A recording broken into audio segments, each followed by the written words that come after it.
What's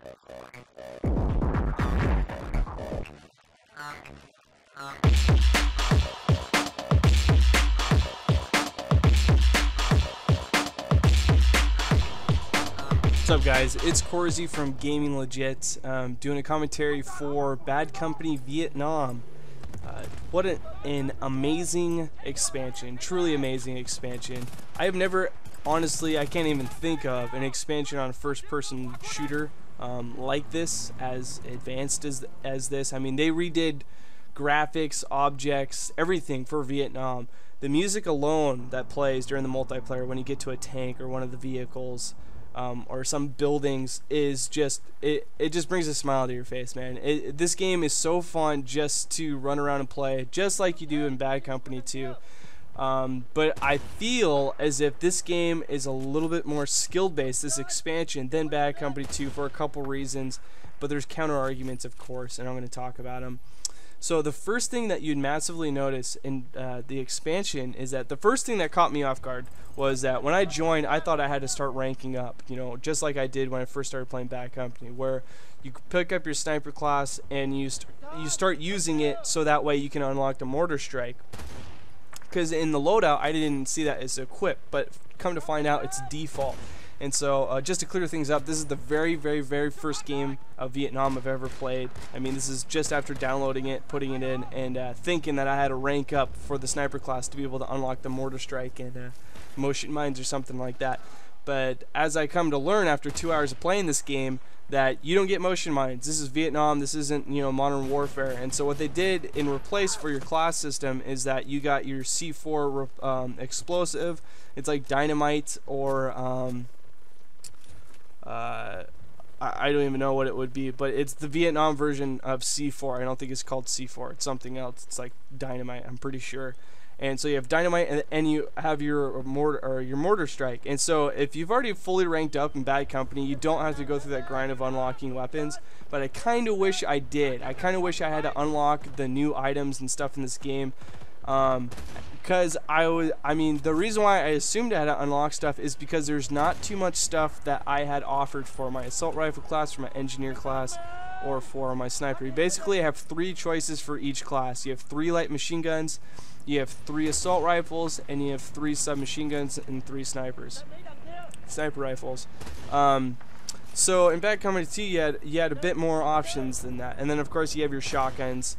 But even that isn't as vast and diverse as it is in Bad Company 2. But keep in mind, this is an expansion. This isn't like a completely new game. It basically is, but it's not quite. You have 4 maps, and then after we collectively do something as a community, like earn like 69 million team objective things like spotting, MCOM station, disarmed, revives, all that kind of stuff, we as a community unlock the 5th map, and then they're going to release it to us. But in the meantime, there's only 4 maps, and that's not something to go, oh man, only 4 maps. They're so big and vast and diverse in their landscape between water, land, building, shrubs, the skyline, the lighting, everything, that you're not even going to tell that you're not going to get bored. I guess that's the best way of putting it. You're not going to be like, oh, I already played this map. You can play a map 4 times in a row, and you won't get bored of it. You'll keep playing it again, just like the beta for Bad Company 2. And so you might be disappointed in that the options, I was kind of shocked at least, that the options aren't all there. You know, another thing is that the equipment, like I mentioned, for the sniper rifle, you don't have motion sensors, and so the equipment is limited. I can't even choose equipment. It's set for the explosive and mortar strike. That's all you get. And for the engineer class, you do have a slight choice. You can choose between an RPG or a disc mine, just like they are in Bad Company 2, basically. But you don't have a choice of different types of RPGs, rocket launchers. It's just one RPG. That's all you get. And for the assault rifle class, the 3 assault rifles you get are the AK-47, the M16, and the M14. And if people remember, the M14, it was traditionally in Bad Company 2 an extra weapon that you could equip on any class. Well, the M14 in this game is automatic, and it's a beast of a weapon. The downfall to it, to balance it, is that it's only got 20 bullets to its clip, but it's absolutely crazy. I love that weapon. It's like my new favorite assault rifle. I just destroyed that chopper. If you were going, hey, did he just snipe that chopper? Yes, I did snipe the chopper, and that brings me into the next part I want to talk about.